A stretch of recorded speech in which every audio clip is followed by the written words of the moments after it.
it feels to me like I don't understand what's going on. It feels like things are teleporting around. There's not, continuity between. It's not like things are moving from point A to point B to point C, but rather moving from point A to point one to point alpha. And I don't understand what's happening. And so I said, well, okay, let me just write it down.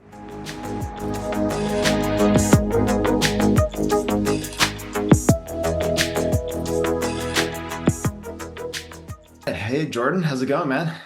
It's going good. It's nice to is. By the way, I mean, we just chatted for a while, but I just want to say it was just nice to hear from you. It's been a while since we've talked.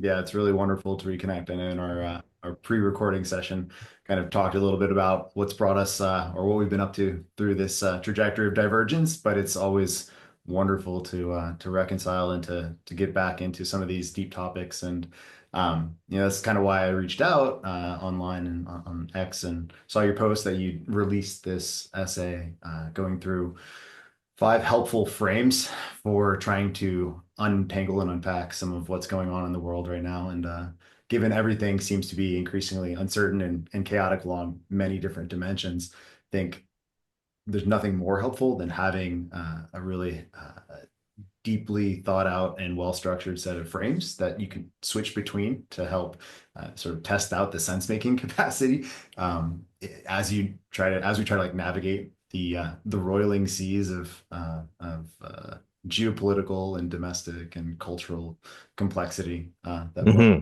increasingly faced with and confronted with, whether we like it or not. So I saw you put that out there, and I read the frames, and they resonated quite deeply, and they also seem to reflect a lot of the lenses that have captured my attention over the past couple of years, and the core themes that I find myself coming back to when when I am called to put some stuff out there into the X world, into the not quite the void, but whatever X is turned into, put it into that space.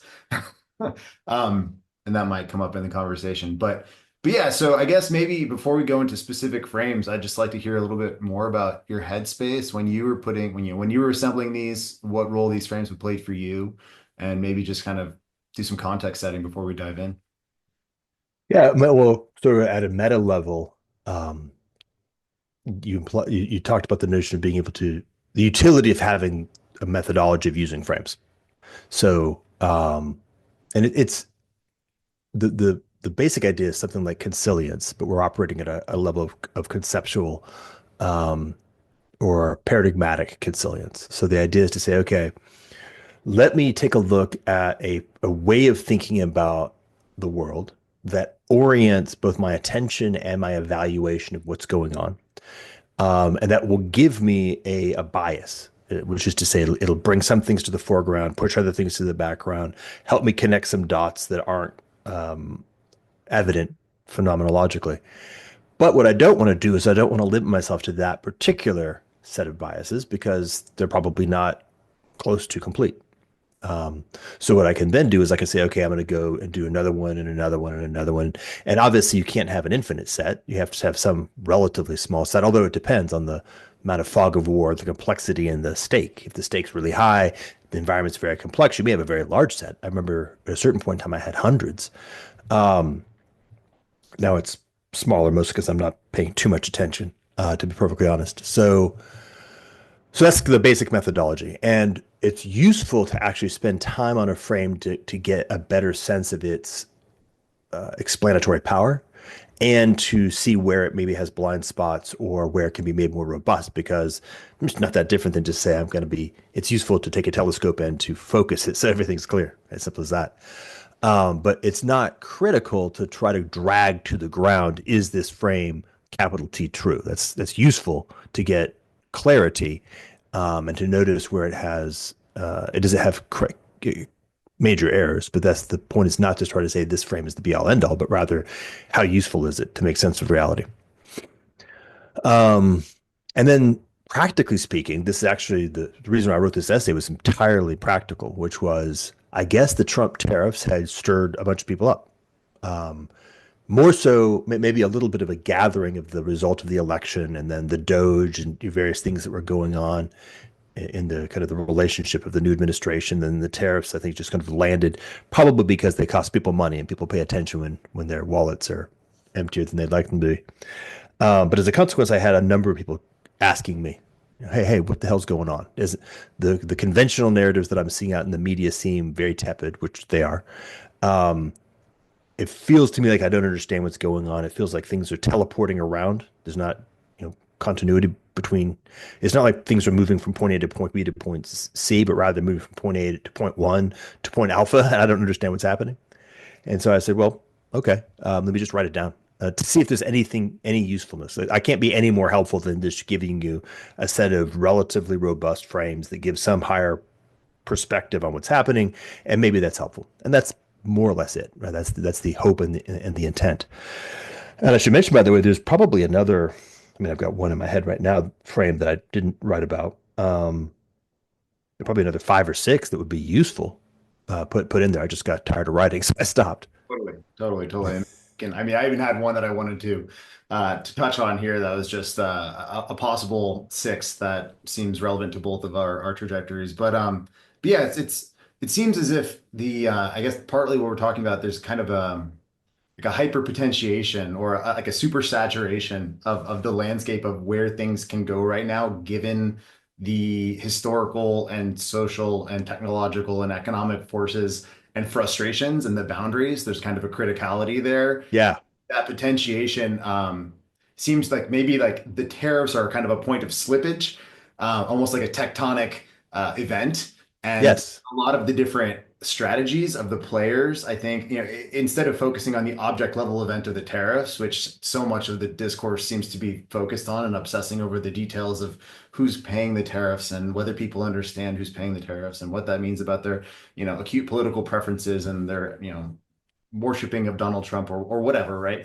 As opposed to seeing it that way, like having frames that can help you step back and say, like, well, what are those tectonic plates? What are those forces? Where are the fault lines?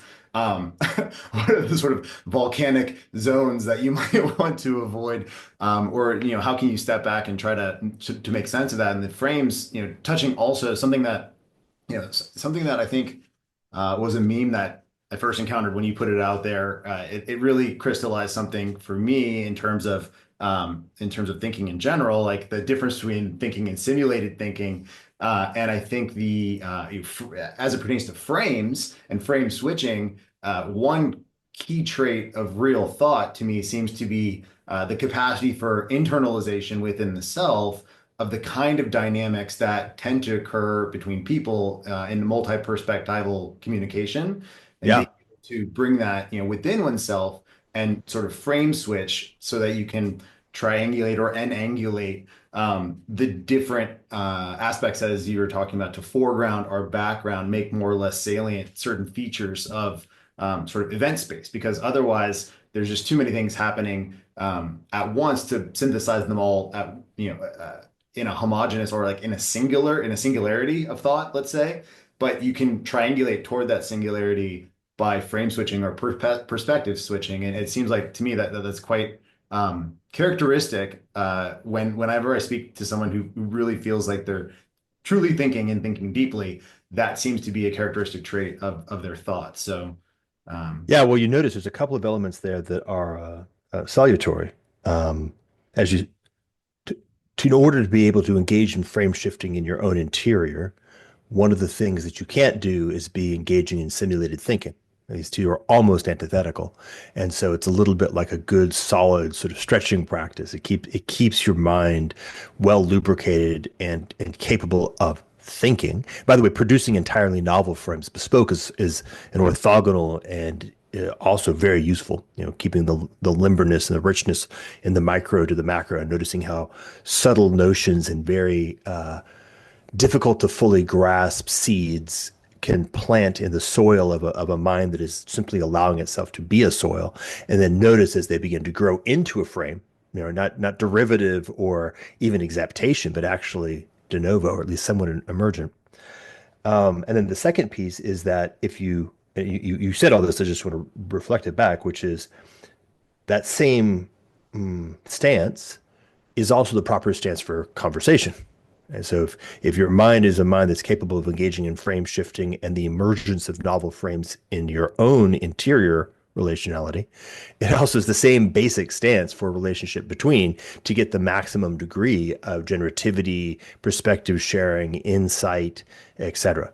And so it's a very powerful, I guess, Vervaeke would call it psychotechnology, or actually it's a metapsychotechnology that produces more potent collective intelligences, to use that older form of language. Yeah, I love that. And then, so I guess in that spirit of perspectival yoga and generative tension that flows from that, I guess let's maybe survey over the frames briefly, and then dive into them individually, and then like maybe draw some connections if that's Nice. good to you. Just so that I think because there's a lot of threads that weave between them, I just want to have a high level overview of what they all are so that we can have them in mind before we dive into each one a little more deeply. So frame one, the end of neoliberalism, and I also evaluating some of the aspects of liberalism that make it either fundamentally unstable or parasitic or self-destructive. Frame two, the fourth industrial revolution, transitions. I enjoy like metabolic frames here, but also transitions from like linear, intensive transformations of raw materials to the introduction of a lot of networked and feedback loops via information systems, and the transformations in fabrication, centralization, decentralization involved there, things of that nature. Frame three, end of post-World War II American hegemony.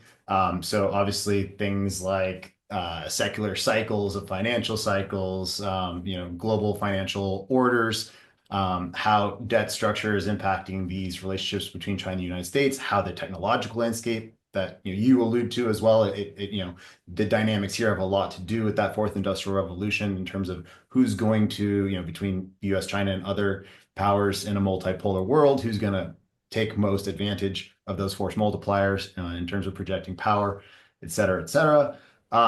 Frame four, domestic US civil war, so to speak, which I think is fascinating from a perspective, especially of concepts like unrestricted warfare, those theories in China, and also just fifth generation warfare and the difficulty of knowing what it even means to be engaged in it, despite the fact that we are all engaged in it willingly or otherwise. Also how that ties into things like the relationship between elite populations and their public, and the extent to which we can even differentiate between those anymore to Mm-hmm. that elites are capable of using your fifth frame, which is AI, especially to compound that capacity for nudging or controlling or manipulation in a way that populations are not even aware of. And like how does the distinguish, like how do we still distinguish between populations and their representatives in the world, or their elites, when those technologies sort of converge in the limit to control over large swaths of populations via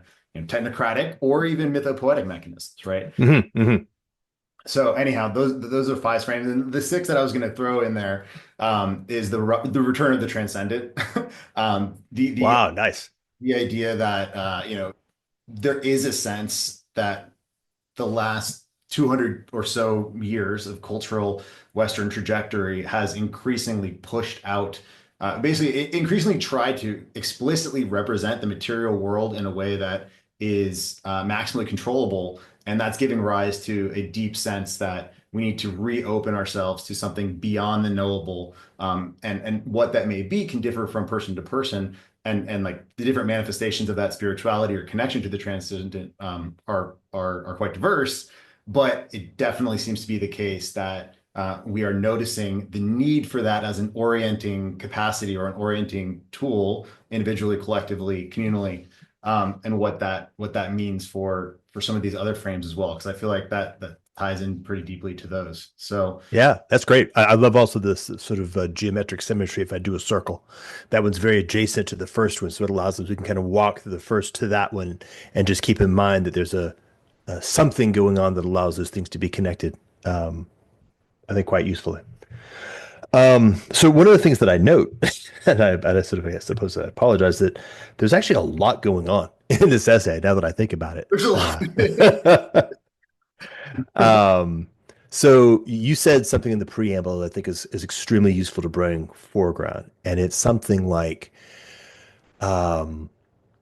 which is implicit in this essay. One it's extremely useful to know kind of what basic conditions are you in at a given moment. A simple example is like right now it's not raining where I am. Yesterday it was raining, and there's a phase transition, right, between one set of contexts not raining, another set of contexts raining, and then there's this really interesting intermediary zone where a storm is a coming, where I'm about to go through a phase transition from not raining to raining. And obviously, by the way, I'm keeping this as simple as I can.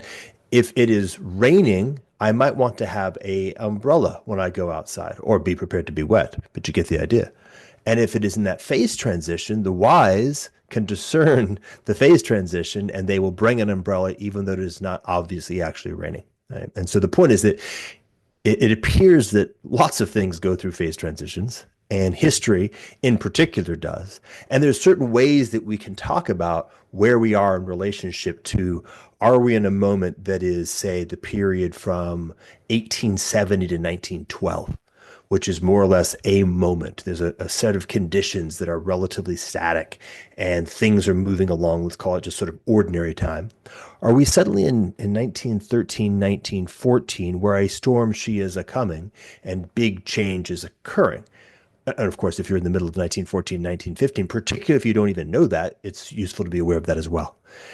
And so when you look at each of the frames, one of the implicit elements of the frame is, how does reality unfold in general? And each frame is sort of at a high level taking one subset of the nature of how reality or the human world unfolds, and then it unpacks certain elements of that. So like in the first domain, the first frame, it's saying, hey, look, there's something about how human groups use ideological structures to cohere and coordinate collective choices, for example. That's a thing. And there's something about that thing, which has, for example, they rise and fall, they come and go. And when you're at the end of one, when one is in the process of going, it's useful to know that. And that helps you understand, because if your mind, these are seeing things that are not just objective, they're also subjective. And so you have to recognize that if your mind is, in this case, running liberal code, and liberalism is what it's about to go, you're going to need to learn how to liberate your mind from that code in order to be able to even perceive what's happening, for example. Whereas in the second frame, which I think that was the fourth industrial revolution, right? Yeah.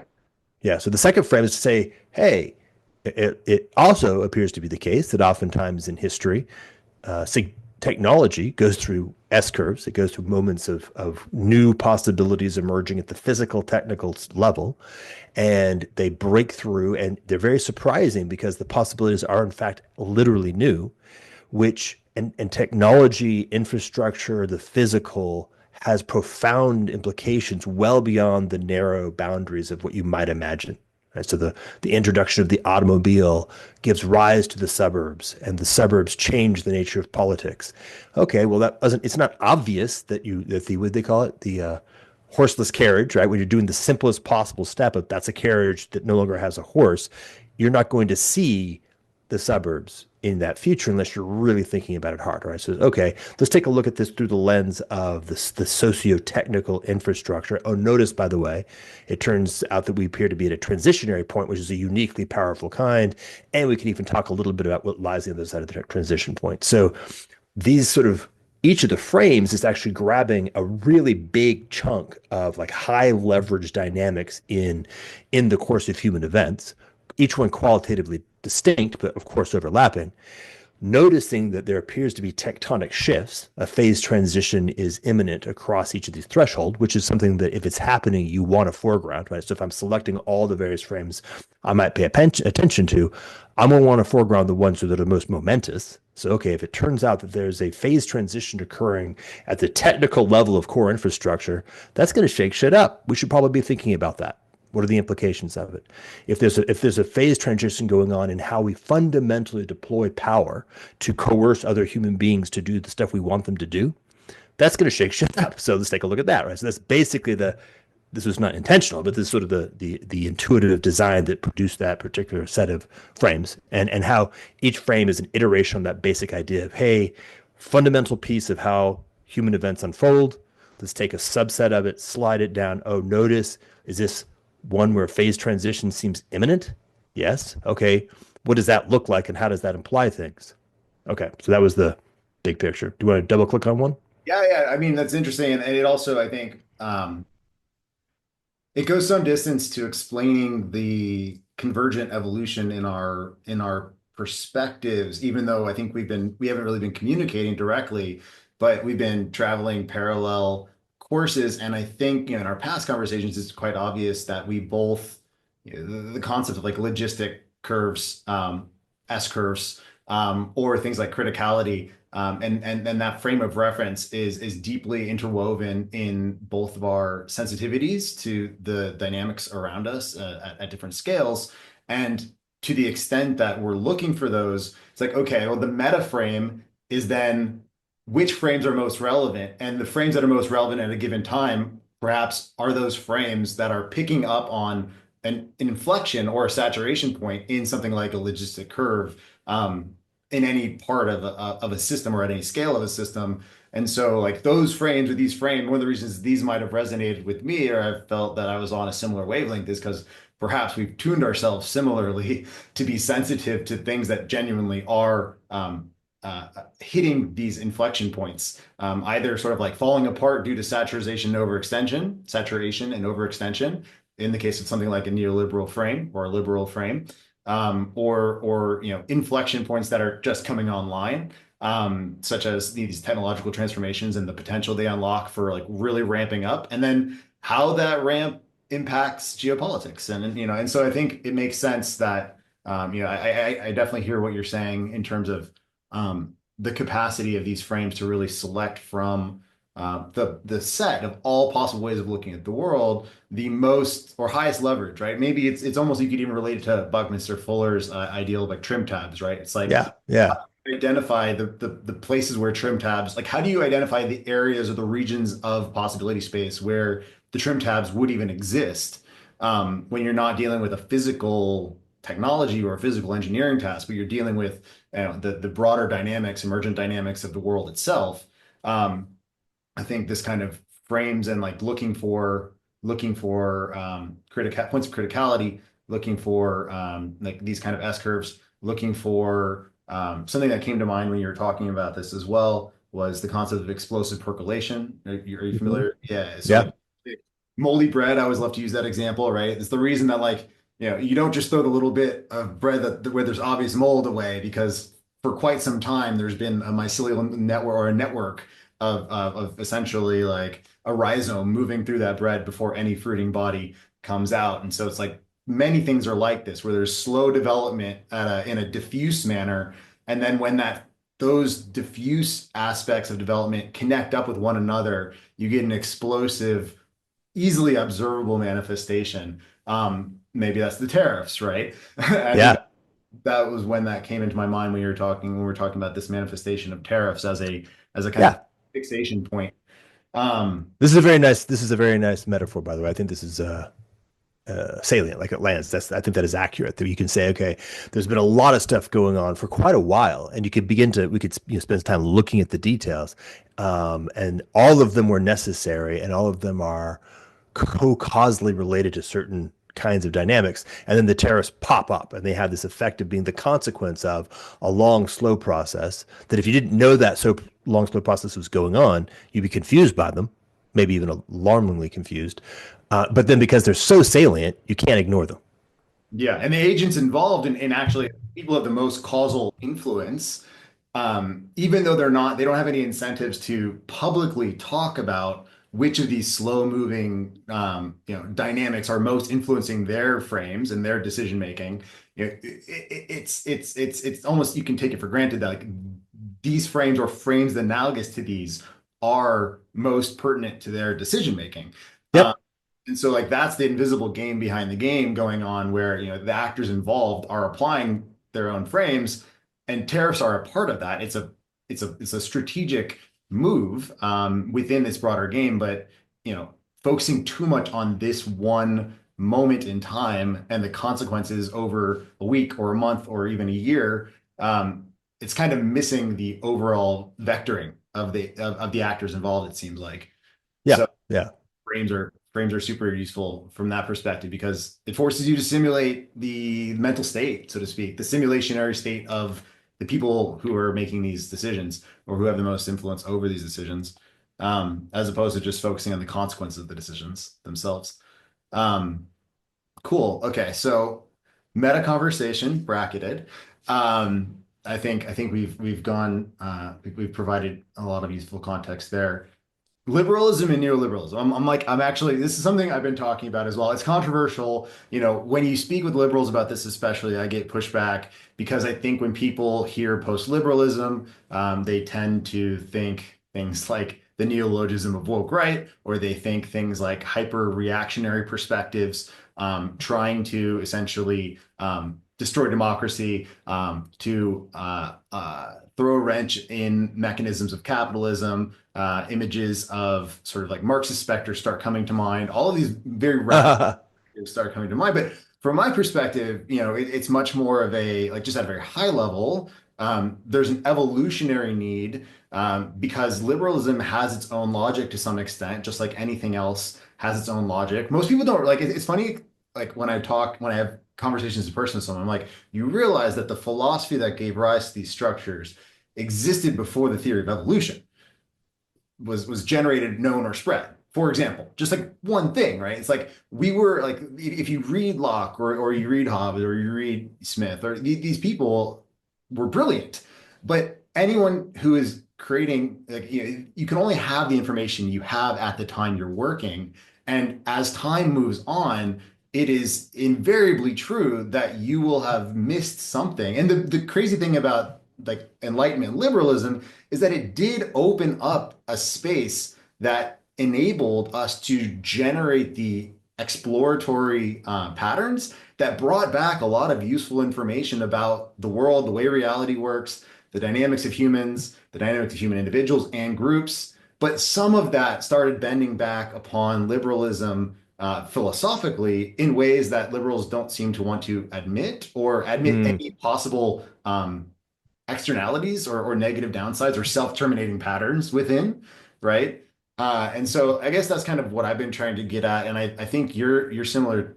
You seem similarly inclined, but I think also your focus in the essay was a little bit more on the self-terminal aspects and the sort of extractive logic. So maybe you could start there, and we can just talk a little bit further, or sort of bat that ball back and forth.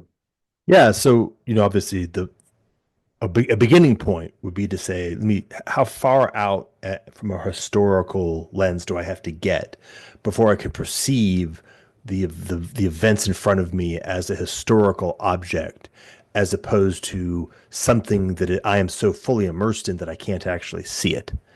So I can take a look at the transition between Sumeria and Acadia, and I'm not really deeply committed to the Sumerian worldview. So as a consequence, I can see it and I can notice what's going on as an objective phenomenon, let's say.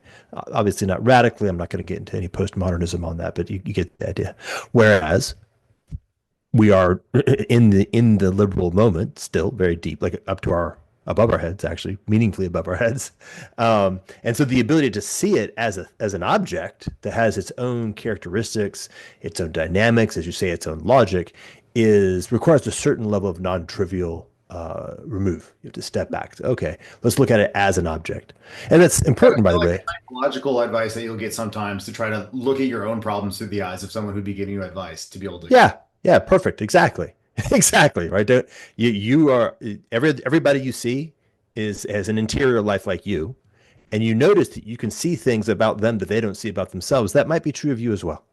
All right, liberalism. Why don't we self-examine? Okay. Um, and then, as you say, there's also the notion of there's an historical moment. We can look at liberalism that emerged in a particular place and time and a context in response to a very serious set of potentials and constraints and necessities. Um, and then, okay, so then all that is like one level. So, hey guys, maybe we can look at this diagnostically, like think as a doctor doing a diagnosis on something. How is the body doing? Are we healthy? Are we not healthy? Well, to make judgments like that, you need to understand how hearts work, how lungs work, like how the immune system works to some degree. Well, let's take a look at how human social systems work. And specifically, let's take a look at liberalism. What is it? How does it work? What does it do? Now, I kind of, not even kind of, I quite rapidly jumped ahead, which is highly disorienting to people who are not prepared to think in this fashion, but of necessity, because it's a lot of work to get there. But the diagnosis is liberalism is in fact terminal, and you can articulate why it is terminal. In other words, it's the kind of thing that has terminus built in, and it happens to be in that stage, right? So that's the diagnosis. So if that's relevant, that's really useful information, right? You go to the doctor for an ordinary checkup, and the doctor said, Matthew, I got bad news. Yeah, you're going to die in a week. Oh, shit, doc. Thank you. That's interesting to know. Like I can make choices on the basis of that. Or you've got a terminal disease. If you don't treat it immediately, you in fact will die in a week. That's like high value information. So let's see.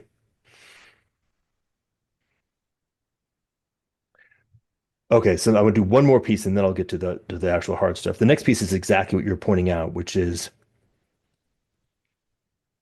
a lot of people don't have enough of a horizon, nor do they seem intending to desire to have that enough of a horizon to think about this kind of question properly.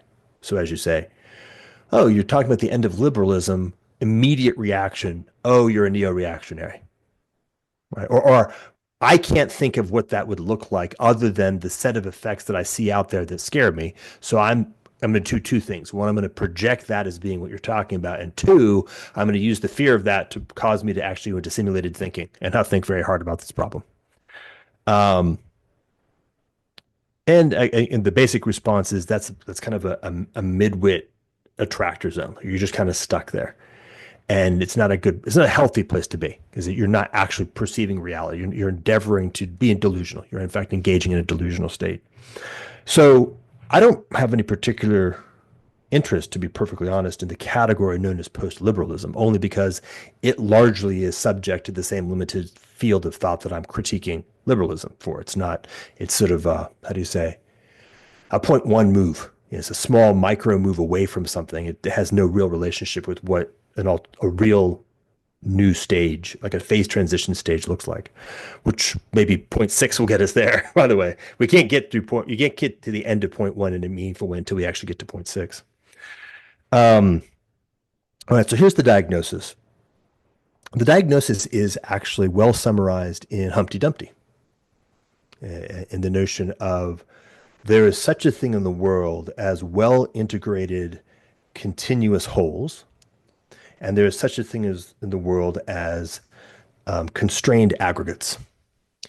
And in the moment in the West, when the methodologies that we had relied upon to produce well integrated contiguous wholes, and this I very specifically mean Christian religion, by the way, in a technological context, the pre-written, pre-book, pre-printing press Christian religion was so manifestly, so undeniably had failed.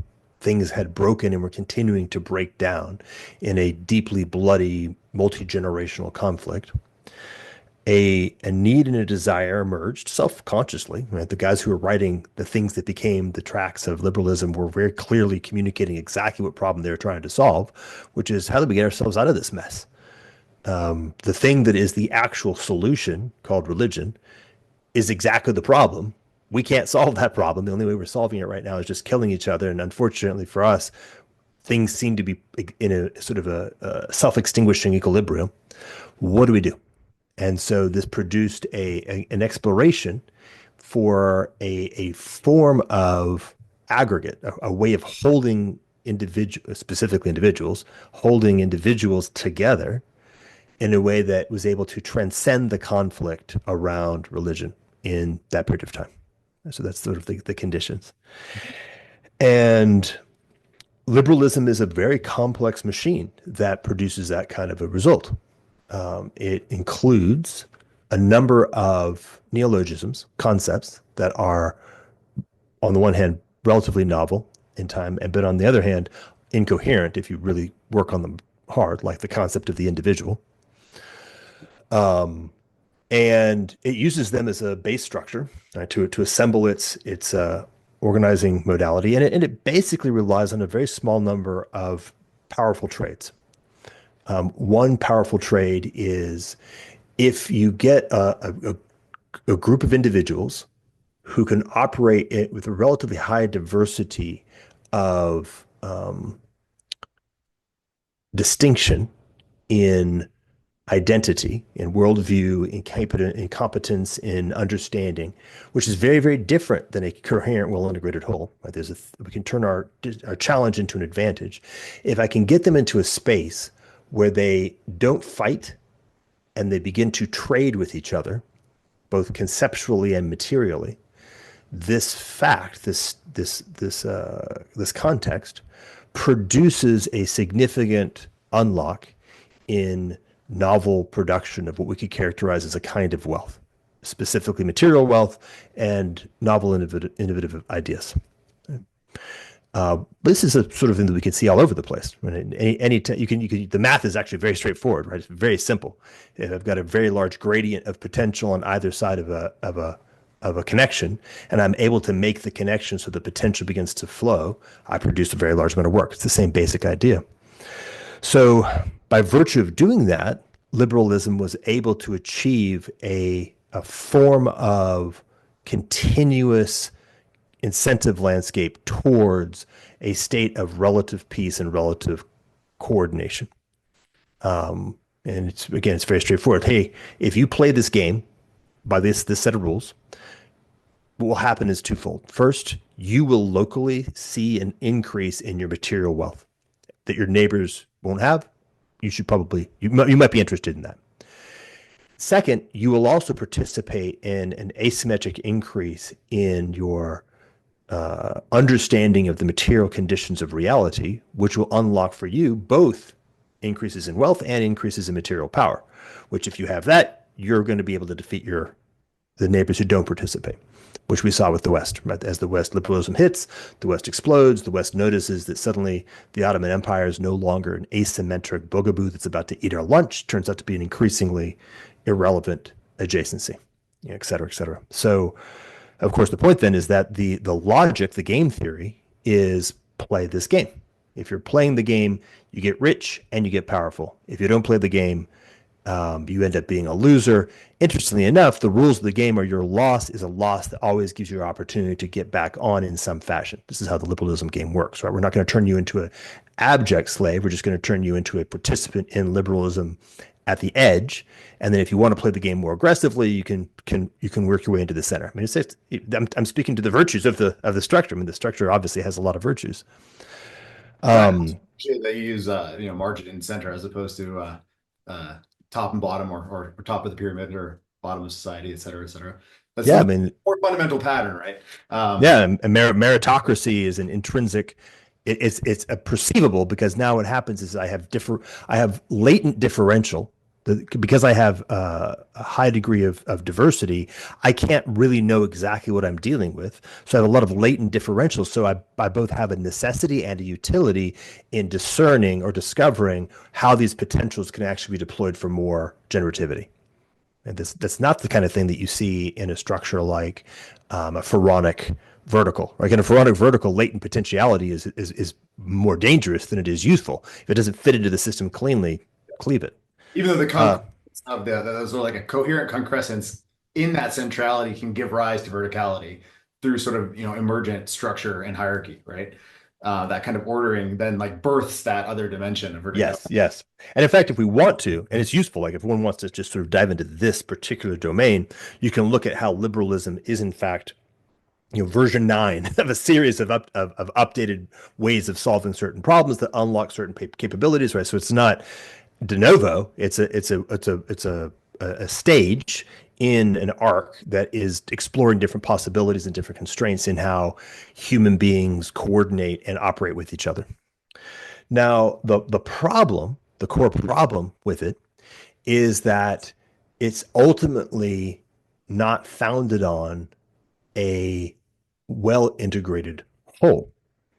It entirely exists on the basis of the ability to produce these incentive landscapes that generate an aggregate. They generate an incentive for people to coordinate according to a set of rules, but they don't actually hang together intrinsically. The visual metaphor I've used a lot is the difference between like a baby, and if I take a bunch of sand, wet it, squeeze it with a form into the shape of a baby, at a certain point when that sand dries, the sand will just fall apart. Whereas the baby is held together in a way that is very vastly more integrated. Now, obviously, if it actually physically dies, it goes, and that's the point. When it dies, it dies.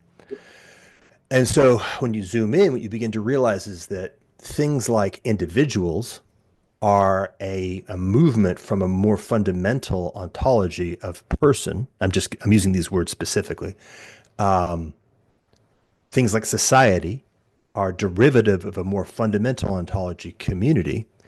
And the conceptual model here that makes it easier for me is the distinction between the complex and the complicated. So we've talked about this a lot. So individuals, societies, et cetera, are complicated. Persons, communities are complex. Complexity has to do with integrated wholes, things that are nested in larger wholes that are orthogonal relationships and stuff like that. And so what happens is there is a necessary movement for core resources up from the substrate of persons, communities, et cetera, to the complicated system of individuals and societies, et cetera. But because of the nature of how liberalism operates, it doesn't have the ability to produce that back down. Right? So there's a one-way trip. It is taking persons and it is converting them individuals. By making them individuals, by decontextualizing a person, it produces an increasingly effective atom for moving into the economic machine. Right? It can take a person, like you can take your uncle, and it can take your uncle, or let's say your great uncle in 1947, and move him from his, relationships with his family in New Jersey across to California. He's decontextualized him. It has cleaved his relationships, put him into a new context in Los Angeles to start working in a job that produces more net economic value, right? The kind of metric, complicated legibility that is the nature of how this particular machine works. Now, what that does is it's actually breaking load-bearing elements of relationality that are part of the basic nature of how what makes a human being a valid, vital thing, what makes families function, what enables people to actually grow in healthy fashion, what enables children to be able to be nurtured and grown. But because we take a lot of that unconsciously, we don't notice it, and you get your incentive landscape gives you something back which is more salient than relevant. In this case, you get a Buick with big fins, and you get a better house, and you get maybe more food. And so because you can play with this gap between our relevance realization function, our salience landscaping function, it produces a higher degree of salience at the cost of relevance, but you can't necessarily map those two. And so what you get is, I call it strip mining. You get the strip mining effect where the underlying substrate of rich, whole, loamy, and by the way, selected for over long evolutionary periods of time to have the right kind of complex relationality, into an increasingly brittle structure, which has an increasing necessity, by the way, to provide bigger and bigger hits of salience so that it can continue to maintain that incentive structure. And so the move from liberalism to neoliberalism is really just the kind of the last stage flame out of that, as it needs to extend horizontally to cover more and more community. And it needs to extend vertically to go deeper into the fabric of the complex in order to just have access to the material it needs to produce its salience incentive landscape to maintain its continuity, can maintain its feedback loops. And by hypothesis, and there's a lot of diagnostics behind this, but by hypothesis, we've reached an adequately close edge. In other words, we've covered the globe. Basically, every human being is now part of this system, and we've gone very deep. Most complex anthropological environments have been deeply strip mined, and so therefore, the experience that we've been having over the past say 10 or 15 years is very, very similar to the coughing of an engine that's running out of gas. So that's the way of thinking about that. Or vapor locking. Yeah, or vapor locking. Uh, Yeah. yeah. So there's a ton there. And I'm tracking with you. I think I'm going to try to go back through that, just to make sure that I'm with you, and also that I'm gonna I'm gonna throw out some like my own frames and language going through that and own perspective. And I'd like to know if you think if it aligns quite closely. I think it does, but if there are points of contrast or differentiation, please call those out so that we can like tease something out of that. So you begin with this question of like, well, what was going on at the time? There was massive conflict over this question of let's say holistic orientation or telos, as a Mm. coherent whole of society. What are we orienting toward? And there's this fracture in the Reformation. There's a fracture in terms of who gets to say what the relationship to the transcendent should be. And should that be centralized as an organizational hierarchy and a very deep, a very deeply coherent structure, such as the Catholic Church at the time, or should it be something that you're able to sort of end run that and have a direct relationship, all of the solas, and have scripture alone and faith alone, and et cetera, have that direct relationship between the self with no intermediaries to the absolute and the transcendent and the beyond. And this rift obviously caused massive amounts of bloodshed, and that's kind of what you were talking about when you were talking about wanting to, people starting to think about like how do we dissolve this tension? How do we create a solution? And even that language came itself from this process, uh, Yep. interestingly enough. But that's this frame of reference where there's almost a reactive aspect of saying, let's just put that on the shelf. Let's stop thinking about the transcendent for a while and focus on what's in front of us, and focus on the material, and focus on the empirical, and focus on the relationships that we can suss out in front of our own eyes. You have the Cartesian crisis, right? You have the idea of like, how do we know what we know? You have this question of how do we actually build a model that can allow us to focus here in front of our face, so we start arguing about what's beyond the knowable. And And that in particular, in a context where we're actually all starving. yeah, exactly. And that's a powerful, to the extent that what you're doing there is saying, let's build a world model, a functional world model based on the constraints of a relationship with material reality around us, and then aggregating that into something that we can all readily agree on because, hey, it's right here. Look, it's working, like literally doing work, right? Like, and so this interesting question about working then becomes this Yes. lens through which many people, especially like Locke, which most of our liberal perspectives like went more Lockean than Hobbesian. And you have this idea of the individual as the capacity, or the individual as the place where all causal structure flows, that's capable of like being uneasy with whatever's going on around him and suspending all causal flow in the universe and changing it within the individual self, Mm. not looking at anything around that context as this locus of like absolute, essentially authority of changing the reality around oneself without taking into account any sort of nested layers around that individual. And then a huge amount of other sort of philosophical conclusions flow from these assumptions that Locke makes about free will and the nature of reality based on that, and the nature of political relation based on that. But putting that stuff aside, the material aspects of this are interesting because, when you really focus on mechanizing, and I think I like to think of this as the analytic episteme, right? Like the beginning of the analytic episteme, and the analytic episteme entails two primary sort of, an episteme is effectively like a metaframe of how we look at the world through a set of axioms that we all agree to forget are axioms, essentially, right? What are we going to take on faith, and what are we going to just take as like the primary shared assumptions? And I think some of these are like the value of dissective knowledge, right? So like dissection of the whole, you're talking about wholes, and the taking those wholes and saying, instead of trying to understand the nature of the whole, we're going to dissect the whole and create an array of parts and like categorize these parts and then see how they function in front of our eyes. Can we render the whole into something we can control in microcosm, right? Yep. And then the second part of this is like intensification, right? Because what you can do when you're not worried about the whole is you can basically not concern yourself with the externalities of where you're taking inputs from, or not Yep. that you're not really concern yourself that much with the full entropic side effects of what your intensification is.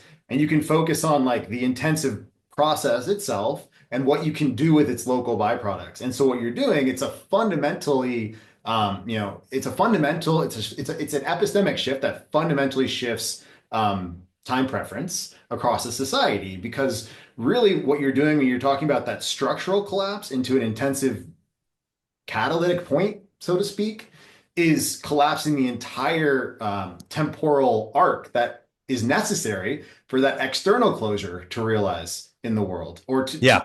maintain its own coherence, right? And so this fundamentally, like while it produces local coherence in a way that might be stable to get out of the problem of religious warfare, it also does so at the cost of dissolving all these other greater forms of lower time preference social coherence. And so you kind of rob from Peter to pay Paul there. It's like it's a bit of a conservation principle in effect, and you're destroying some structure to sort of like intensify the process of some other structure. And that seems like Yeah. I think this is beautifully said. This is a lot. There's a lot of good different ways of saying it that you just put out there. I agree completely, and I think it brings a lot of great clarity. As a like a very simple example of what you're talking about is high energy intensive agriculture. Mhm. And so I can put a huge amount of energy intensive in this case, talk about like oil for industrial machinery and what do you call it? Sprays insecticides and fungicides and fertilizers, so I can locally increase crop yields by maybe a factor of 100. So I can get a lot for some period of time, a lot of food, and I'm really happy I got a lot of food. And somebody comes along and says, "Yeah, but what are the consequences of that over, I don't know, like 100-year time frame?" And the short answer is, I don't give a fuck. Right? That's basically the short answer. I got a lot of food right now. And of course, if you double click on it, you're like, oh, you're actually just destroying the soil, you're destroying the groundwater, you're actually destroying the nutritional capacity of the, you're producing a very large amount of nutritionally empty food. You're also entraining yourself to a very complex energy flux that requires all other kinds of commitments. Like, are you sure you've really thought this through? And the answer is, in fact, no. You definitely haven't thought it through. You've been able to focus on getting something that is highly salient, something you're sure you really, really want now. And you can get a lot of it with lots of control, like a reliability and things like that. And that is as you said, that's an episteme. That's a whole way of being in relationship with reality. Yeah, I mean, it very much is, and then as you're talking about that's like a deeply like the deeper logic of that is fundamentally expansive and extractive, because to the extent that you have to compensate for the dissolution or destruction of those regenerative feedback loops, you have to increase simultaneously increase the intensification of your feedstock, your inputs, and the area from which you can get them. Yep. Well as escape your side effects, because those side effects, your outputs, are no longer being reconstituted or recycled into anything that can become inputs once again, in a healthy sort of cyclic regenerative, well catalyzed and homeodynamic system that can actually act as itself as its own platform for emergence, right? And that's kind of why it seems like the move away from liberalism to me is a move out of the analytic episteme and to something like an emergent episteme, or an episteme of trying to understand synthesis, emergence, what it takes to reconstitute wholes, what it Yep. takes for the relationships and metabolic structure of a given set to be sufficiently stable in an adaptive and flexible way, not static, but sufficiently, let's say, metastable, right? For it to become a platform for greater complexity, for greater exploration that you can actually rely on, and that you can actually rely on being in harmony with the kind of regenerative potentials that we see in a lot of naturally emergent systems. And I want to be very clear that I'm not like reducing this to pagan and nature worship, in the sense that like I'm very much aware and like to make the example that at one point lignin didn't exist, and then plants developed or found this way of using a particular molecule to grow very tall and get more access to get more access to to photons to be able to photosynthesize, creating this whole dynamic that was dramatically out of equilibrium with the rest of nature. Like the world was drowning in trees. That's what all our peat bogs are. We had all of Yeah. anaerobic structure. And the archetypal symbol these days of like harmony with nature, like the tree, right, was at one point just drowning all of life, right? But it had to be put back into right metabolic relationship through an adaptation in the fungal domain to be able to like reincorporate that and spread the nutrients back out and like digest and bring that into service of greater life as a new platform for more complexity, which Yeah. it and it seems like we are now in this place where really what the end of like liberalism or neoliberalism is about is like trying to figure out a way to come into a consciousness of our need to recapitulate those natural patterns, but within ourselves. We have to simulate it and live it out ourselves because nature itself, without being able to simulate itself, just experiments via death, massive Right. amounts of death. And unless we want massive amounts of death, the only option is to be able to like simulate that path and find ways of like building ourselves into a foundation that can be sufficiently stable. And I guess the claim we're both making here is that all the axioms of liberalism, if unadjusted or unmodified, are not that stable foundation. They are going to collapse. And saying that like we are richer than we've ever been is no response to that because also every time we have a catastrophe or a war these days, it's actually far more dramatic and far more existentially threatening. Hmm. Hmm. So there's that latent potential function that people tend to ignore when they say we're richer than we've ever been. It's like, yes, well, we can also kill ourselves more easily than we've ever been able to before. And so then you have this question of like, well, are we likely to do that? And then what makes a culture or a person likely to do that? And if you look at our culture, are we sick in a way that makes people likely to lash out violently and destroy coherence of communities around them, destroy lives around them? Is that reflected in our national posture as well, right? Like, Hmm. Hmm. and I think the answer to me at least is pretty clearly like, yes, fractally up and down the stack, we're quite sick because we're not actually able to run the simulation at any scale. And we haven't introduced that frame of reference into education at all, into really our culture much. We've pushed out any sort of religious, and this is again, point 1 and 6, they really deeply interact with one another. We've pushed the need to struggle with that in ourselves and that relationship to the transcendent whole out of our culture by essentially moving away from religion and the transcendent. So yeah, I mean, it's an interesting position we find ourselves in, but I think both of us agree we're definitely not calling for like what people consider like post-liberalism in like the normative sense, but just trying to. But I would be. It's fair to say that you could diagnose that that sort of thing's going to happen. I mean, that's a perfectly like okay, what's going on geopolitically, and then what's going on at the more local level. So by hypothesis, again, so if the diagnosis of liberalism is correct, and the diagnosis of neoliberalism is correct, the binding that it produces that enables groups to operate at in a particular fashion is premised upon the ability to produce an excess of local salience at the cost of global relevance in a variety of particular ways. And when it reaches an endpoint where that engine stops turning over, you'll begin to see that binding going away. So geopolitically, what we see is the emergence of civilization states. What we see is, and by the way, and also chaos, because both will happen. As the individuals are no longer coordinated by an incentive landscape that is providing them with an ever escalating hit of salience, they begin to be governed by a different set of constraints. And those constraints will either be orienting towards some other coherence driving mechanism. So this could be, what do you call it?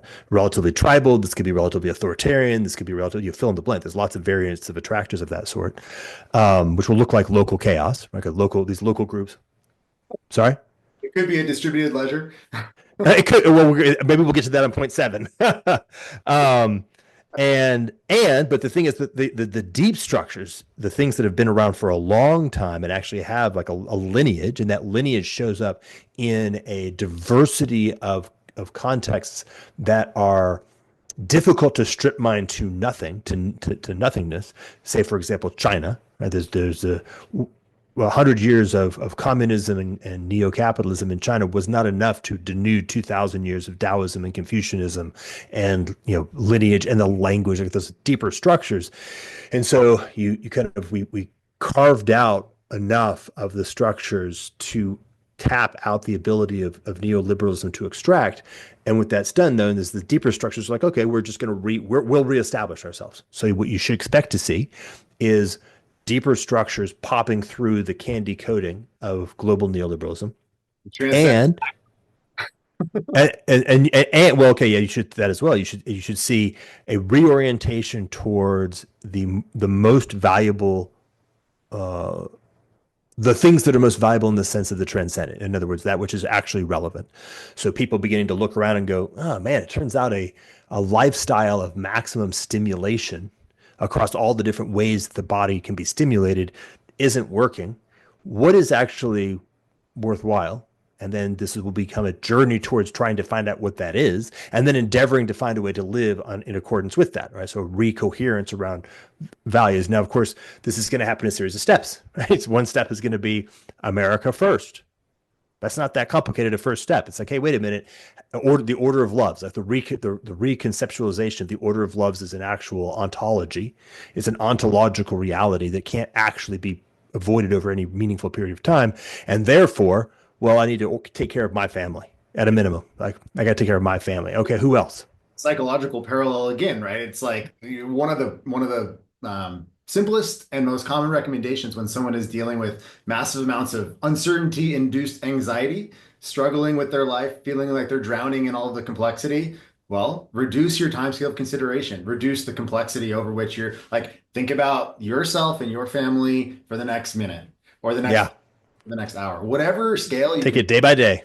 Yeah, you have to roll back the frame of reference to rebuild a new set of relationships to whatever was driving that uncertainty. And essentially what that is like rebuilding, destroying parts of your old model that were incongruent with, Yep. nature's emergent dynamics, was creating frustration. That frustration was creating anxiety. And well, you have to roll it back. But even rolling it back creates anxiety. People are very attached to those models because Yeah. rebuilding, resynthesizing from those raw, those smaller atoms, or those not even atoms, the smaller holes actually is a better way of thinking about it, right? The smaller emergent holes. It's a lot of work, and it's actually like very energy intensive and very uncertain itself. But Yep. And, uh, and we don't actually have the appropriate bodies yet to deal with most of the load bearing elements. As I think you yourself have specifically discovered that trying to be an independent homesteader, which is an image that makes sense in the context of, okay, well, if this giant atomic system is in the process of breaking down,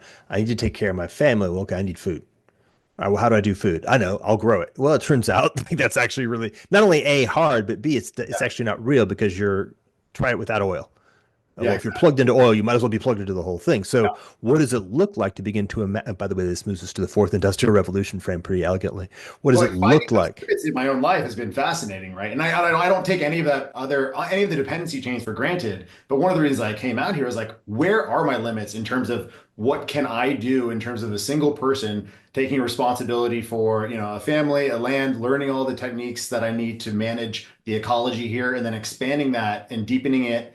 It's kind of interestingly enough, I was trying to experiment with the inverse of this liberal model that you're talking about in terms of expansion and extraction of like inputs that don't have or intensive processes that don't have consideration for inputs and outputs. Yeah. Instead, it was like, how much can I expand the coherent, like my catalyzation of this coherent whole around me as a fully considered whole, as a fully Yep. considered system? And like, how much can I weave myself into that? And where are my limits? Where do I break down in terms of like, I feel the inability to grasp or to give in any way that is in service of that integrity, and starts dropping plates, or starts that integrity starts breaking down and rolling itself back onto my head basically. And I can say with certainty I found those limits, especially after starting to add children to the mix. But yeah, I digress. Yeah. So let's maybe move. What's the next frame that feels interesting? And how much time do we have? This is obviously going to be a lot of work. Yeah, so 10:18, I think you said 11, so 42 minutes. Okay, great. So maybe like 30 minutes of framework and then 10 minutes of sort of final synthesis or something like that. Nice. Okay. I don't know, whatever you feel, whatever Let's you. do fourth industrial revolution because I think it's not as hard. It's a little bit easier. Yeah, that was the next one. So happy to let you, let's run the same script.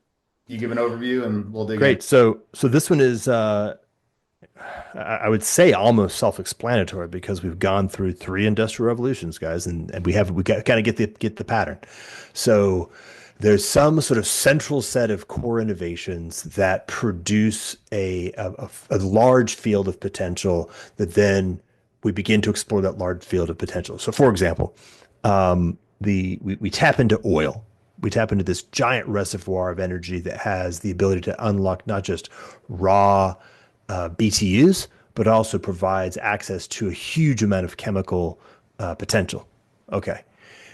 We also are now, in the context of that, are also able to tap into things like cars that can be powered by oil, trains powered by oil have more lifting capacity, boats powered by oil have more. So now we also are expanding the transportation capability. So we move into the second industrial revolution from a steam to an oil powered industrial revolution with, by the way, a bunch of other things that were invented at roughly the same time that happen to fit together very nicely. They're not obvious. They're not all fully derivative of oil.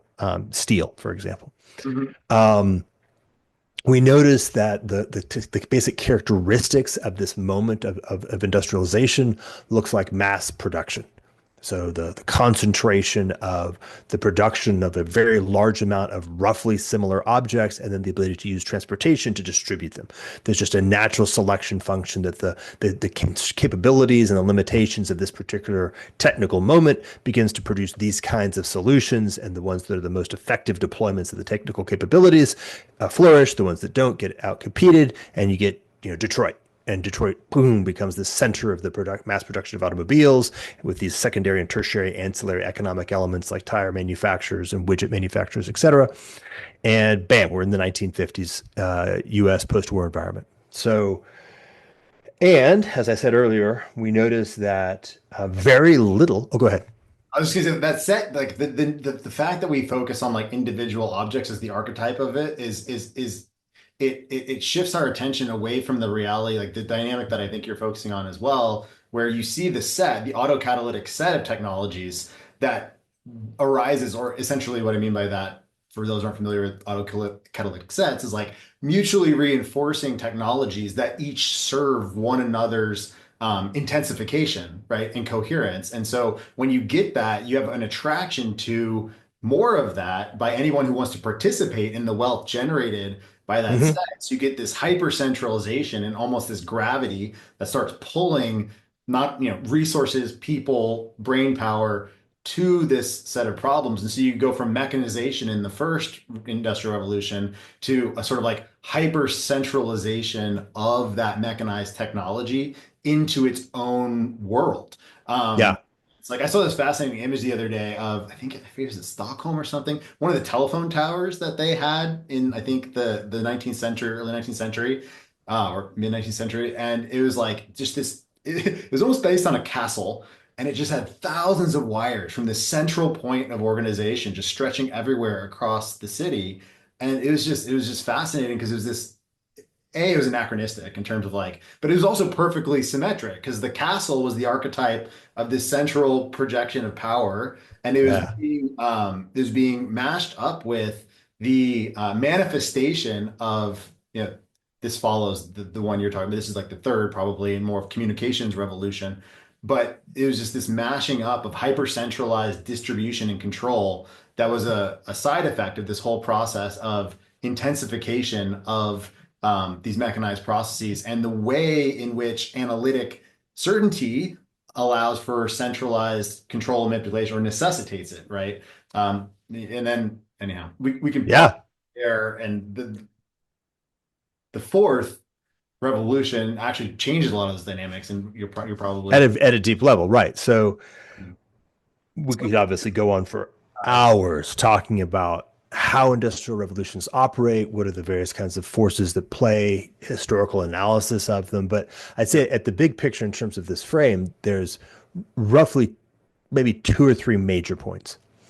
One major point is that the the the amount of power that is deployed in a novel industrial revolution is very, very high. And as a consequence, the distribution of power that had been produced as an equilibrium in the previous moment has very little to say about what's going to happen in the new moment. So the fact that there was, I don't know, really, really dominant manufacturers of wagons in Germany and England at the beginning of the 20th century meant nothing at all about where our automotive production occurred, right? The magnitude of power in the second industrial revolution was so significant that it sweeps over the entire world produced by the first industrial revolution as if that world basic almost didn't even exist. The deeper structures, like where is oil, that matters. But I have no idea who was the dominant steam engine producer. The experts on like wooden ship construction were not consulted for steel. It was exactly, they were completely irrelevant. More fundamental constraints mattered. Okay. And as you say, and there's more fundamental constraints are constraints that are going to be very deep in the nature of the world. They're going and they're going to be very deep in sort of the nature of the center of the series of autocatalytic feedback loops that are this revolution. So, by the way, the third industrial revolution was the digital, the computational, and it changed a variety of very important things. But as we enter into this fourth, well, if this basic frame is true, we don't want to think in terms of, oh, well, okay, China has lots of manufacturing capability, and so that's sort of a done deal. Manufacturing capability is not going to come back. Well, second industrial revolution manufacturing capability is not going to come back, but it's also not going to stay. It's just going to go away. It will be replaced categorically by a completely different approach to how do we actually fabricate material objects, and by the way, transport them. And that's kind of the key thesis. And so if your mental model, this is the one place where I produced an image. You saw like the caricature video of like obese Americans doing sweatshop jobs. Mm-hmm. And the point is that ain't even vaguely how it's going to happen. Right? That's not the vision. The vision is not we're going to move Shenzhen sweatshops to Nashville. The vision is that entire world is in the process of being completely evaporated by a new technological capability. And what that new world looks like is very much up for grabs. It's not clear. Okay, well, if that's the frame, then you say, well, there's basically three things that you would want to think about. One is, to what degree can we have any prescience on what this new wave is going to look like? Are there any characteristics that we can use to have forethought and therefore be able to act intelligently with regard to this new wave? The second is, okay, what kind of levers might we have in being able to steer how that plays out on the basis of our local values, by the way? Is there a way for us to steer it so it plays out, let's say, good? Do we make it a good thing for the world? Or can we steer how it plays out so that it works for me? Right? You can pick any, whatever your local values happen to be, but that's the second. And then the third is, okay, and then what's sort of the meta landscape? Everybody else is playing in category two. The Chinese have got their perspectives that are not exactly the same necessarily as, say, the perspectives of the people who are currently steering things in the U.S. government. Okay, so that's that frame. We could double click on that willy-nilly. There's a lot of good stuff there. A lot of the key themes seem to be things like local. They seem to be things like extremely information intense, because information becomes really, really cheap. And so you can do stuff that's, you think about like a really good example is the LLM. An LLM is a nice precursor. Like it's both a bridge, it's a result of the fourth industrial revolution way of doing things in a certain fashion, and it's a bridge.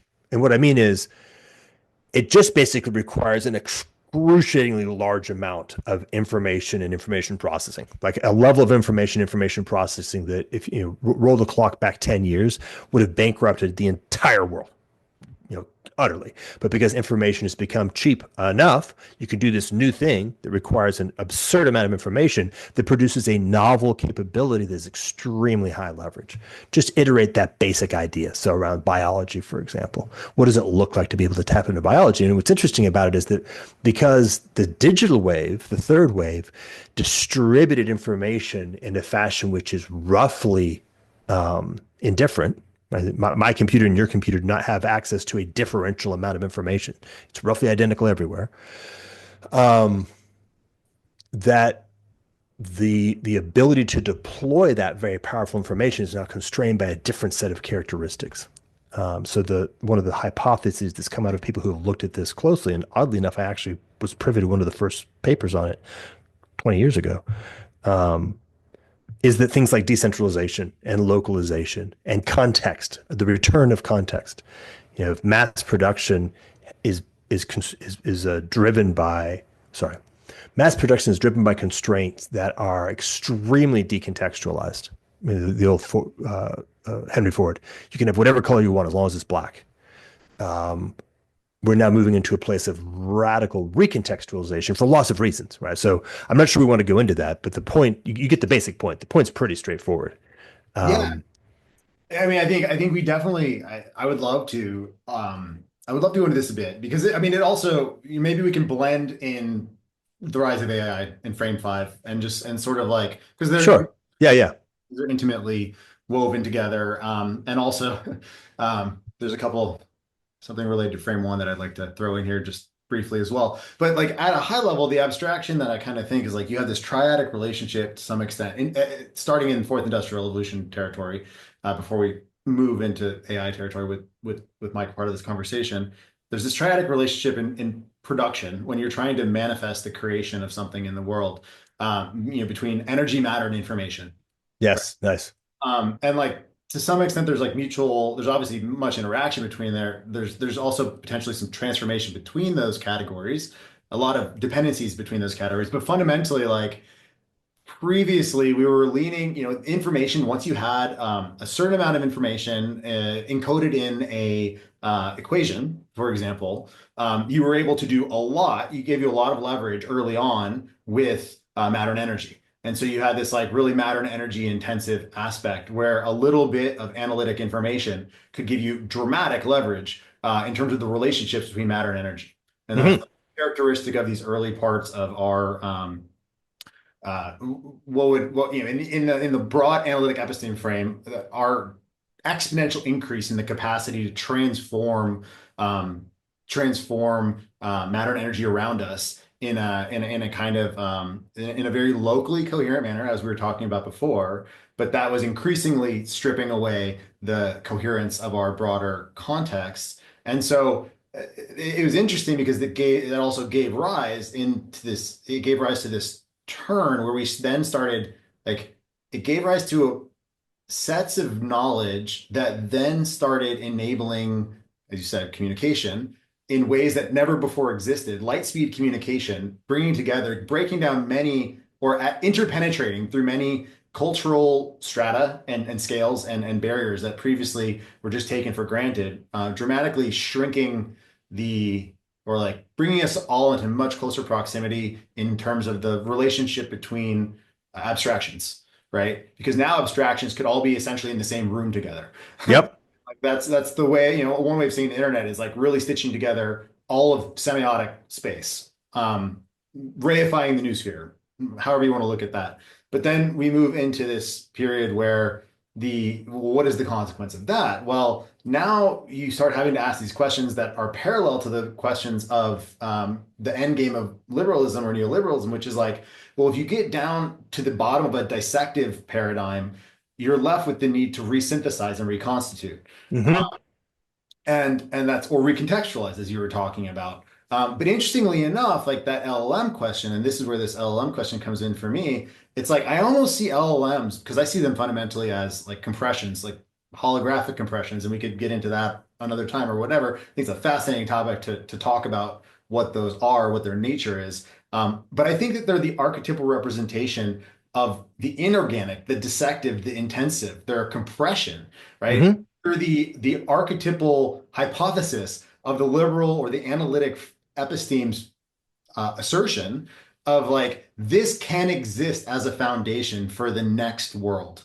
It is sufficient to be that foundation for the new emergence. And I think our contestation, we probably agree on this, is that while it is a useful tool, especially for the exact kinds of intensive and dissective processes, more contextualized, but still intensive and dissective, while it is an effective tool, it is not an organic whole itself.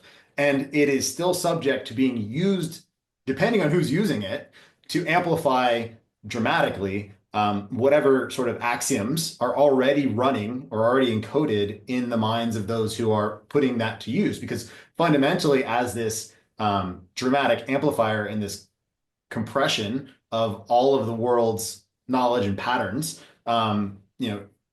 whatever you pair that with is going to be, catalyzed in a way that seeds its advantage. And that seems to be the central thesis around your frame five in terms of like people competing, people who have a suspicion, at the very least, whatever they think of its nature, they see it as an amplifier of power, or an amplifier of perspectival, an ability to transfer perspective into reality in a way that you can sort of impose Uh-huh. irrespective of anyone's desires who does not have that power. And that's always been the case to some extent with power, but this is much more subtle in its like it's a lure because we want to project theory of mind, because we are so unused to looking into all of the world's information holographically compressed and encoded that we are very prone to seeing it as a personality. Um, Mm-hmm. we interact with it through the interfaces that have been parasitized and like bolted on as a way of dealing with this holographic encoding that make us believe we're having conversations with a being. And the fact that that can be used, and maybe we'll weave this a little bit back also into frame four civil war, the way that this can be used to also nudge behavior, the way that this can be used to place people within false worlds, right? Like to the extent that you compress and are capable of simulating anything beyond what someone is themselves capable of simulating, you create the ability to asymmetrically place people in false realities in ways Yep. we have done before through mass media propagandizing of populations and like the sort of entrainment of centralized narratives. And if you have enough news anchors saying the same thing in enough places, you get a kind of entrainment. But I'd say like that, we're that's nowhere near the potential leverage that you get from having AIs that can essentially run circles around people's capacity to sense the Totally. world. So I know that was a lot. That was like a pastiche of these ideas. I'm just kind of trying to like Yeah, throw. it seems like it's maybe the move, and I feel very good about the move to say, okay, let's just start compressing this, pile them in together, and maybe pull out thematics. So, for example, the one you just articulated, when we look at the collapse of neoliberalism, one of the things that is part of that collapse is the power of the ability to deploy power through the lens of AI in a fashion that is routes around the simulated piece that is characteristic of neoliberalism. So if I can hyper nudge, I no longer have any real need or utility to get people to do stuff at the point of the sword because I can get them to do exactly what they want without them even thinking otherwise. That it's their desire. They want to do it. I'm not doing anything. So by making the technologies of coercion so subtle and so effective and so ephemeralized, the thing that liberalism tried to produce, which was peace, also goes away. And you're in this weird simulation of maximally simulated peace that is maximally coercive with these new technologies. And so that's like a bridge between the two. Although some Similarly, that's on the surface, right? Like especially when paired with like I guess the language you were using earlier was the language of salience, making things like getting like hits of salience. And yeah, one way of doing that in this new turn, the sort of like fourth industrial revolution plus AI, you also add something like a social credit score to that to tap into the like known evolved mechanisms that make human beings sense that they or feel in an embodied way that they are living a meaningful life. yep, This question of like, well, what happens when that is explicitly or instrumentally hijacked top down in a way that produces the superficial appearance of copacetic relationships and like happiness and contentment, but it does so at the cost of stripping all agents of autonomy. yeah. And by the way, if you want to really be a little bit mean, it is maximal liberalism. The Yeah. social credit system is maximal liberalism. Okay, take that pill. All right. So, and we could do the same thing with like geopolitical American hegemony and the Civil War, which is to say, we're caught in this increasingly intense Scylla and Charybdis, which is on the one hand, as we increase technical capability, both the power and the macro and micro level power, nuclear weapons and genetic warfare, for example, continues to proliferate. And the rate of change means that a certain level of asymmetric power in T1 may not be asymmetric power in T2 or T3. So a recent example was, the American submarine fleet and the Chinese are producing these various forms of like underwater drones. And it's important to get, you don't have to sink the submarines. All you have to do is make it so they can't launch. That's a very different problem domain. And same thing with, aircraft. I'm flying aircrafts. I don't need to create like a micro aircraft that looks like your aircraft, but it's a robot. I can create swarms of things that are the size of a fly, as long as they can make it so that your aircraft can't deploy what it needs to deploy to be effective, right? So it's a jamming methodology. And the point is, this is just the standard accelerating change argument. Right? If the change is accelerating, then that means that today's Maginot Line is obsolete sooner than you thought, and your sunk cost, your energetic sunk cost, by the way, in doctrine, your sunk cost in training, and your sunk cost in logistics has become obsolete. And now what do? How do you position yourself in this accelerating domain? And then when you move to the Civil War, so that was kind of American hegemony. When you move to the Civil War, what you get is the battlefield itself has moved from the battlefield of the energetic to the battlefield of the informational and the psychospiritual. I don't need to, and this has been for a long time, like I don't need to bomb the enemy out of existence. I just need to win their hearts and minds. But the best way to win their hearts and minds isn't necessarily to actually convert them to my cause. It's to be able to deploy a variety of different techniques of manipulation and psychological warfare and information warfare to shape them in a preferred direction. I'd say best way, I would say, is most controllable way. One which I feel I have the capacity to engineer and deploy. But once you reach that threshold, you begin to realize that our boundaries are no longer clear. Is who actually who's what team right now, like in that Civil War. Let me see if I can say this more clearly. If we go way back in the medieval period, the boundaries between countries were relatively subtle. You didn't know that you just left Mainz and entered Francia for a while. Like eventually you'd notice it because the local people speak a different language, but that's the boundary. The boundary is the organic embodied presence of people who have a culture that is different from another culture. And you may have certain decisions on territories and things like that, but they weren't formal is the kind of key point. As we began to move into the nation state, notice, right, liberalism, we began to operate at a formal level by necessity, and we had to start defining things with more formal precision. A section of reality, abstract political territory. Yeah, in every way. Now, what that meant is that if you're inside a particular boundary, if you're now in France, then you're governed by the laws of France, which, by the way, themselves have to become formalized. And you're not governed by the laws of Germany. Okay. But now, of course, you can have a conflict between France and Germany that wasn't available in the previous period of time in a different way, a more intense fashion. But as we move into this fourth industrial revolution, we're noticing that we're moving from the era that also produced nation states, right? Nation states were part of the second industrial revolution and modern nation states in a very profound way. Just think about like, what are the limits that are constrained by the ability to move resources by trains? Okay, well, that turns out to define nation states pretty well, 19th century ones. When you move into the fourth industrial revolution, these same exact movements that make things more decentralized, more local, more micro, start to show up in the terms of how we actually think about boundaries and therefore conflict. And we see it, like we're in it, we're in the middle of it right now. It's just going to get more and more intense, which is, how do I actually deploy energy? How do I change? How do I make the world? How do I cause the world to be the way I want it to be? How do I control the world? That's basically the inquiry.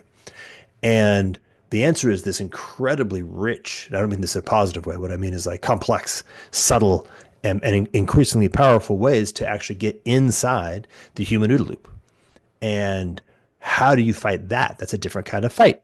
And unfortunately, for people who are standard order now, is This is a not at all evenly distributed set of doctrines and capabilities. Very few existing forces that exist for the purposes of protecting boundaries are relevant because the boundaries are not relevant anymore and the doctrine's not relevant anymore. And so we enter ourselves in a very different kind of regime, which taps, by the way, now we can just move into AI very quickly. Because when you're looking at that, you're either going to be in frame 6 or you're going to be in frame 5. When you look at frame 4 very, very closely, you're going to end up ending up in frame 6 or frame 5. If your orientation is towards power and control, you'll be in frame 5, which is okay.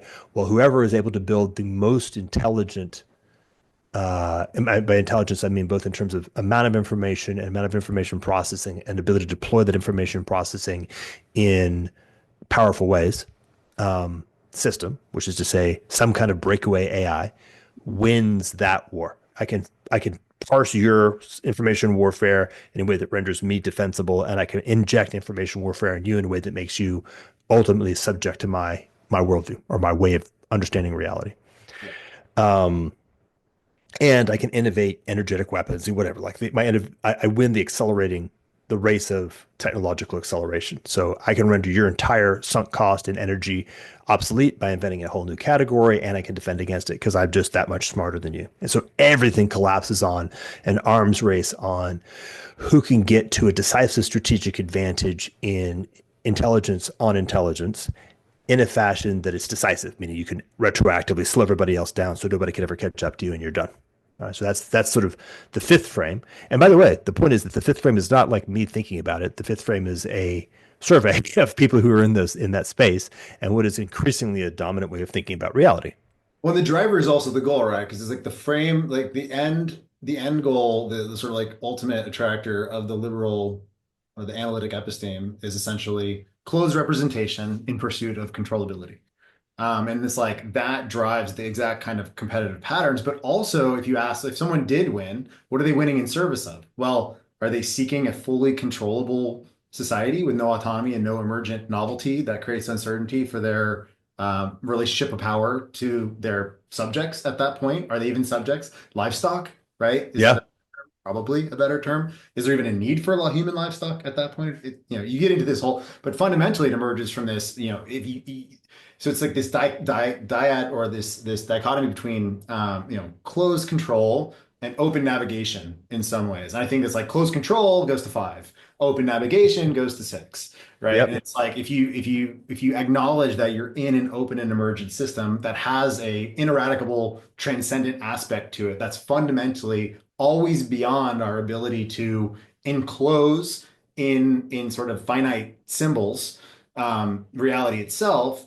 If you let your right hemisphere speak to you and you don't fundamentally become a slave to your left hemisphere, you end up having to acknowledge that we have to be in a set of open relations. We have to make ourselves, like, instead of trying to control uncertainty at all points, you have to learn to surf that wave of uncertainty, and increasingly find ways of surfing that with broader and broader sets of others that can sort of continue the pattern. Because the controllable, like if you persist in pursuing closed representation in service of control, you fundamentally self-terminate for all the reasons we've already talked about. Yep. So it's just like, I mean, another thing that came to mind earlier. So the boundary, a few things. The boundary question is fascinating to me because it's something that I've also like. Although, just let me pause for a second because you said something which is categorical and profound, and then just kept moving. So let me just rearticulate. If you continue to pursue this particular psychological and strategic approach, then you fundamentally self-terminate. Now, if that is not, I'm just speaking to somebody who might watch this at some point, maybe an AI who's watching. If that's not self-evident, I would recommend double clicking on that until it's fully clear. It's true and obviously critically important, because what it means is that if you're on that path, it doesn't work. It fails in a finite time, not necessarily immediately, but it self-terminates. And so therefore, it's actually not a valid path. which is hypercritical because everything in you that is driven by the analytic methodology, everything in you that is driven by intelligence and strategy is going to be doing everything it can to get you to be on that path, Yeah. which is a very bad situation to be in. At the deepest level, we didn't get to the beginning of that path in that way. Yeah, that's right. That's true. Our evolutionary nature, our emergent nature, the capacity of those systems to relate to one another and build complexity atop increasingly metastable explorations of way of transferring energy into order in the universe that doesn't self-destruct was an experimental path that was able to keep playing and able to keep regenerating up to now. And even though we are faced with the problem of like we're always faced with that problem. And if we notice or when we notice that something that at one point might have been a valid move in terms of our local navigation on the evolutionary landscape, like Hmm. once it becomes maladaptive, it's like, and this is I think because people think in very fixed categories, as opposed to like words should be thought of interestingly enough. This is one thing I think is underappreciated as a realization with respect to LLMs. Words are vectors. They are pointers, right? They are not like closures around reality that fully enclose conceptual space. Mm. And I think when people think of like liberalism, good, bad, it's like this is another pathology of the analytic mindset. It's like it immediately maps a concept to a universalized space. Good always, forever, everywhere. Bad always, forever, everywhere. It's like, no, that's not how anything works in terms of emergent or evolutionary or adaptive navigation of the landscape. It's like all of your moves contribute to the change in the context in which you then have to decide your next moves. And it's like that implies that something that was good can become bad, right? Yes. There's no like universality there, even though we've convinced ourselves that like everything important should be able to be generalized universally, and it's just not true. And so, I think there's a deep realization there that's also part of the pivot into like the emergent episteme from the analytic episteme, when in the way that we Mm. like treat language. And like if you can really come to see language as vectoring, as gesturing, it unlocks Hmm. Hmm. so much potential that is otherwise like so many paths that would lead to frustrated conflict can lead to mutual exploration, right? Like when Totally. you start treating language as like vectoring as opposed to bounded categories that have to either render true or false universals. Yeah, it's funny because even like the simplest possible version of that is when you say a word and I'm like, that's not how I understand that word. We have basically two paths. One is we can go with the bounded version, which is to say now we're in conflict. One of us has to give up their understanding of the word, which is, sometimes you can kind of hit this intermediate zone where it's like, well, this is going to be the M Matthew version of this word. But the far more generative is to say, well, that's neat. Because obviously I've got this whole vector space that I'm orienting towards, which is the consequence of my entire being in the world. You've got a vector space. The fact that they're not mapping right now means that the cross product, if I actually put them into relationship and figure out what they're pointing to, is actually going to be a much higher dimensional vector space, unless you're lying, right? And that's exactly, this brings us back all the way to the beginning of our conversation, right? Because like, it is exactly that way of relating to language and the potential for either forcing, another way to think about this is like lazy evaluation, right? But instead of like forcing a resolution up front in terms of like, oh, I noticed that there's a difference in our perceptions of where that symbol is, or if I'm going to use the closure metaphor in this mindset, I noticed that what my concept encloses is not what your concept encloses. And we have to decide on those exact boundaries before we can move further, or we fight.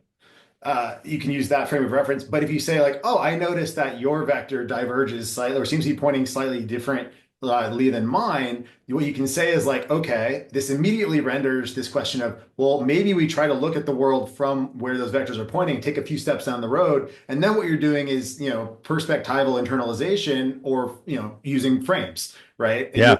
doing that sort of incorporation of perspectival reality that we initially characterized as like real meaningful thought that can render adaptive outputs in an open system that you have to navigate together, Nice. like a mutual as a superorganismic or potentially mutually coherent meta or superorganism, right?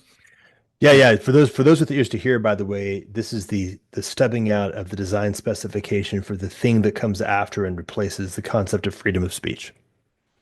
Yeah. Yeah, yeah, yeah. I mean, it's interesting, right? It's like, yeah, yeah, freedom of speech. Whew, that's we opened up. But Well, it's let's just we could you say that freedom of speech is a psychotechnology that was produced in a particular context that resolves a set of problems that emerge largely in the context of liberalism. It is radically inadequate both epistemologically and in the context of information warfare.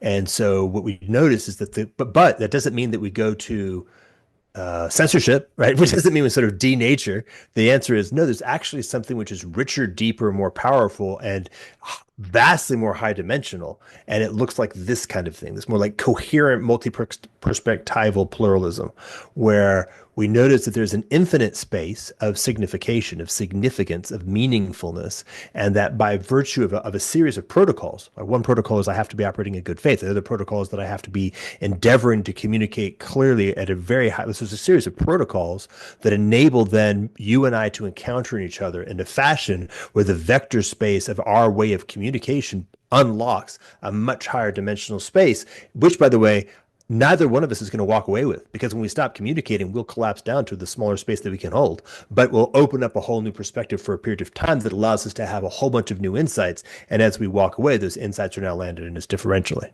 Yeah, and in so many ways, the freedoms of liberal perspective to really become or to like reconcile with the current moment of adaptive need have to be paired with certain responsibilities. And here it's sort of like the freedom to express a perspective, but the responsibility to do so in service of like map making or adaptive navigation. And this is why this kind of also brings us back to this question of LLMs and the question of like closed control versus open navigation, because in the closed control model, like we have this competition over LLM structures or AIs because at a very deep level, what those are the background map that is going to be used to or against which speech acts will be compared in the world of trying to understand where those vectors are pointing, how they're aligning or misaligning, because like the way that we map that space can either be done in a open, like by an open protocol that enables the map itself to evolve in an open Mm-hmm, mm-hmm. nature. And that's also like our desire for that today over, let's say, a closed and controlled latent space that is used to potentially manipulate us without our knowledge. That's the exact same reason why the liberals of like the 16th century or so were making the case for free speech, because essentially, from their perspective, what was causing so much of that conflict was a overly controlled and rigid comprehension of those symbols, and they wanted to essentially open it up to the ability to collectively navigate reality or like recreate meaning through symbols in a more open investigation. And so I think there's definitely a parallel between wanting to be able to have these sort of open protocols for mapping our latent space, and instead of freedom of speech, it's like an open, like guaranteeing the openness of the evolution of that map. But if it's provably open, then the responsibility is to be in sort of right relationship to trying to navigate that map in good faith with others, right? Yeah, yeah. And think about this set of distinctions. So if I have the metaphor of the marketplace of ideas, part of the axiomatic that I'm importing is rivalry, right? Because a marketplace is fundamentally around the trading of goods and services, which are by their very nature rivalrous.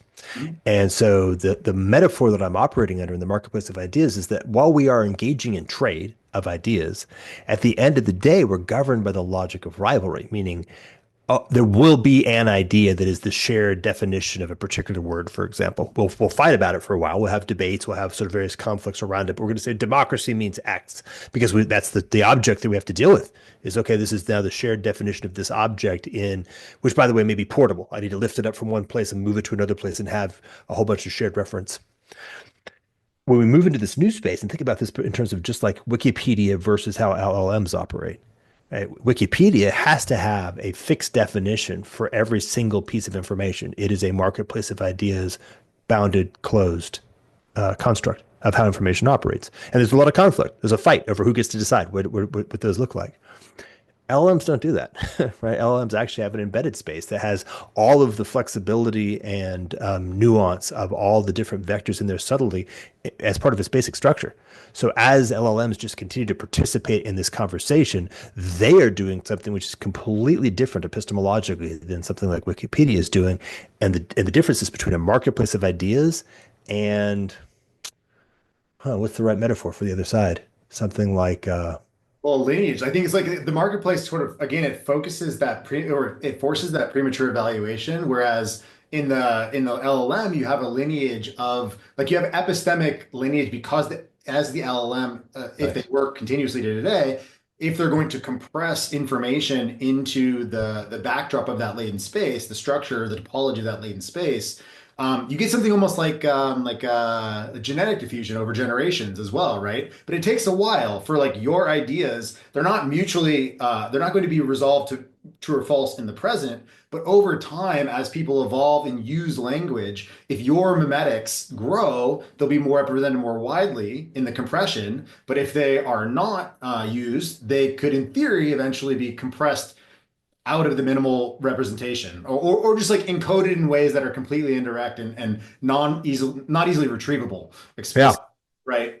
They become an echo, the sort of like the soul of your mimetic being in a way that's not easily retrievable in the patterns of the LLM's latent space later down the road. Perhaps still causally relevant, but it never had to like fight in the here and now. It was never forced into the arena to fight for its existence in latent space right now, right? There's a natural evolution. And so it's interesting because like you could frame that as competitive, but it's a kind of deferred competition or deferred rivalry that also has a huge amount of competitive or cooperative and like positive side effects. And Well, because the underlying, and this is gets us to sort of the sixth and the last, which is that the underlying assumption is a transcendent space as opposed to a bounded space.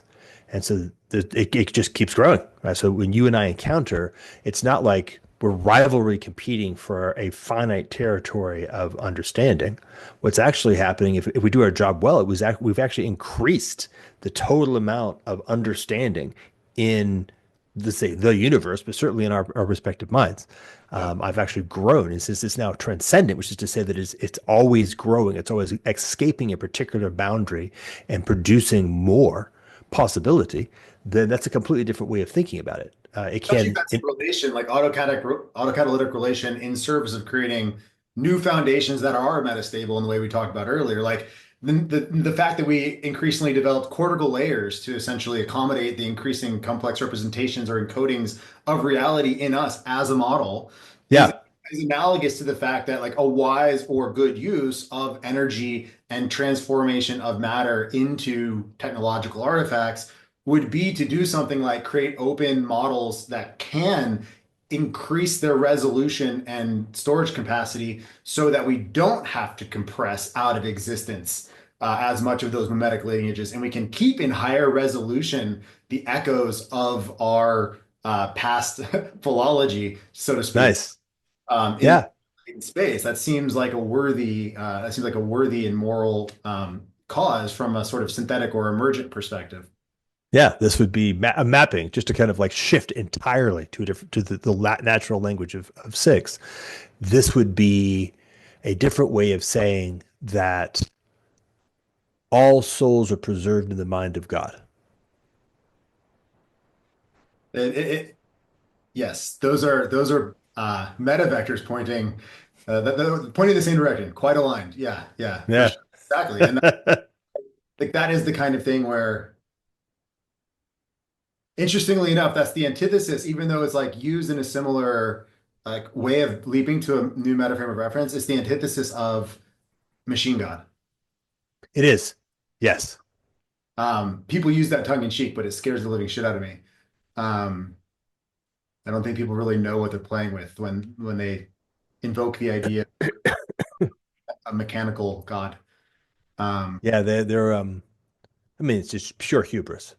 Yeah. And I mean, it's like the invariable outcome of that is the dissolution or enslavement of all autonomy to mechanization, right? To the logic of predictability, Yeah. to the logic of to the logic of like essentially placing all emergent order in service of a top-down mechanism that suppresses all capacity for novel creation. hmm Which is called death. Yeah, or hell. Um, Okay. I think that's that. I think we hit it. I think so. And on, and on a positive note, huh? But yeah, we're at your limit. So I think it was a really wonderful conversation.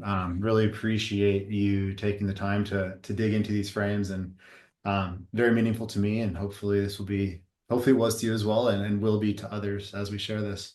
Yeah. Yeah. Fun. That was it's so funny because if you think about it, like the probably couple hundred hours would actually be necessary to get a really reasonable explication of just what was contained in those six. Probably a lot more, to be honest. So, Yeah. for anyone who was lost, I apologize, but hopefully this was meaningfully enlightening to some number of people. I mean, at some level, we are speaking to each other in latent space. As Yeah, opposed, it's we're speaking in a hyper compressed domain, and it can be unpacked symmetrically with the amount of hours you and I have probably put into encoding these perspectives into coherent patterns within our own minds, such that we can actually use some amount of shorthand and not have to have a 200-hour conversation to transfer frames between ourselves. that's right. That's right. All right, brother. All right. Well, have a wonderful day. Thanks so much for Yeah, you too. Bye bye.